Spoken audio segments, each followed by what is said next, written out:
चलिए अब तस्वीरें आपको चीन के एससीओ समिट की दिखाएंगे। पीएम मोदी संबोधित कर रहे हैं। स्वीकार्य नहीं होंगे। हमें मिलकर आतंकवाद का हर रंग में, हर रूप में विरोध करना होगा। ये मानवता के प्रति हमारा दायित्व है। एक्सेलेंसी, अब मैं दूसरे स्तंभ सी यानी कनेक्टिविटी पर अपने विचार रखना चाहूंगा। भारत का हमेशा से मत रहा है कि मजबूत कनेक्टिविटी से केवल व्यापार ही नहीं बल्कि विश्वास और विकास के द्वार भी खुलते हैं। इसी सोच के साथ हम चाबहार पोर्ट और international north south transport corridor जैसे इनिशिएटिव पर काम कर रहे हैं। इनसे हम अफगानिस्तान और मध्य एशिया के साथ संपर्क बढ़ा सकते हैं। हमारा मानना है कि कनेक्टिविटी के हर प्रयास में संप्रभुता और क्षेत्रीय अखंडता का सम्मान होना चाहिए। यही एससीओ चार्टर के मूल सिद्धांतों में भी विदित है। Connectivity that bypasses sovereignty, losing trust and meaning. Excellency, तीसरा स्तंभ है ओ यानी opportunity. Opportunity for cooperation and reform. 2023 में भारत की अध्यक्षता के दौरान नई ऊर्जा और विचारों का संचार हुआ है।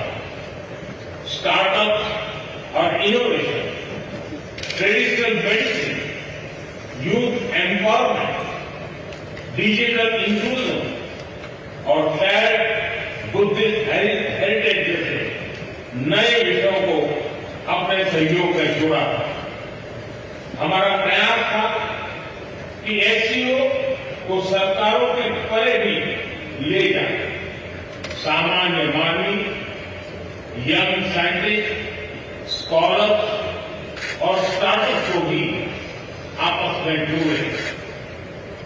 हमारे पीपल टू पीपल टाइम को दृढ़ता देने के लिए मैं आज एक और सुझाव रखना चाहूंगा। एससीओ के अंतर्गत एक सिविलाइजेशन डायलॉग फोरम बनाया जाए।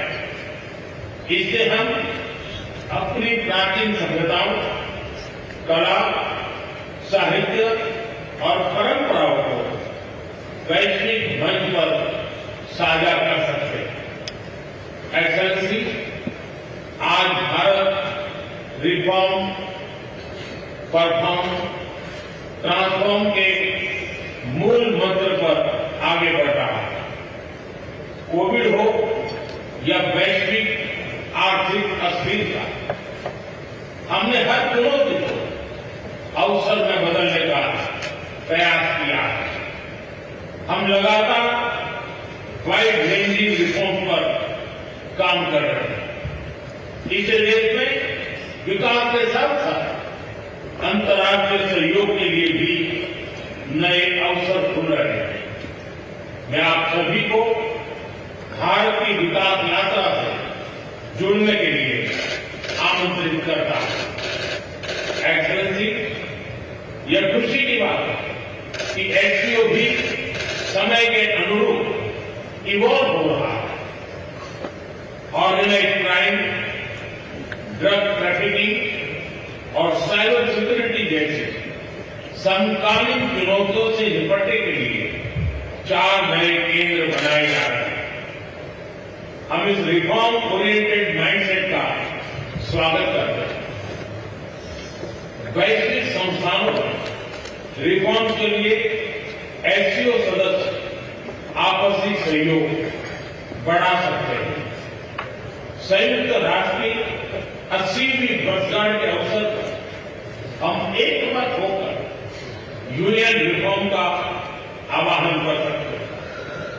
ग्लोबल साउथ की आकांक्षाओं को आउटडेटेड फ्रेमवर्क में कैद रखना भावी पीढ़ियों के प्रति घोर अन्याय है। नई पीढ़ी के बहुरंगी सपनों को हम पुराने जमाने की ब्लैक एंड व्हाइट स्क्रीन पर नहीं दिखा सकते। स्क्रीन बदलने की होगी। एचसीओ मल्टीलेटरलिज्म और इंक्लूसिव वर्ल्ड ऑर्डर का मार्गदर्शक बन सकता है। मुझे खुशी है कि इस महत्वपूर्ण विषय पर आज एक स्टेटमेंट जारी किया जा रहा है।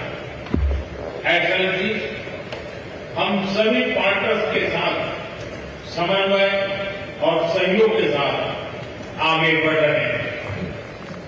मैं एचसीओ के अगले अध्यक्ष किर्गिस्तान के राष्ट्रपति और मेरे मित्र प्रेसिडेंट जपारोव को शुभकामनाएं देता हूं।